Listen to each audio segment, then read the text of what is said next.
बघूयात आज लक्ष वेधून घेणाऱ्या प्रमुख 3 महत्त्वाच्या बातम्या कोणकोणत्या आहेत. तर पहिली लक्ष वेधून घेणारी बातमी आहे ती म्हणजे शिवसेनेच्या वर्धापन दिनाची.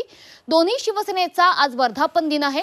मुंबईतल्या षण्मुखानंद सभागृहात उद्धव ठाकरेंची तोफ धडाडणारे तर वरळीतल्या मेळाव्यात उपमुख्यमंत्री एकनाथ शिंदे काय बोलणार याकडे सगळ्यांचं लक्ष आहे. या मेळाव्याच्या तयारीचा आज आपण आढावा घेणार आहोत. तर दुसरी लक्ष वेधून घेणारी बातमी आहे ती म्हणजे पावसाची. मुंबईसह कोकणात पावसाचा जोर वाढलाय. रायगडमध्ये पावसाचा रेड अलर्ट देण्यात आलाय. जिल्ह्यातल्या शाळांना सुद्धा सुट्टी जाहीर करण्यात आली आहे. या पावसाचा आढावा सुद्धा आपण या बातमीपत्रातून घेणार आहोत. तर तिसरी लक्ष वेधून घेणारी बातमी आहे ती म्हणजे आनंद वारीशी. विठू नामाच्या गजरात संत ज्ञानेश्वर माऊलींची पालखी आज पंढरपूरकडे प्रस्थान ठेवणार आहे. त्यामुळे अलंकापुरीत आज चांगलीच लगबग सुरू आहे. या आनंद सोहळ्याचा आढावा सुद्धा आज आपण आपल्या बातमीपत्रातून घेणार आहोत.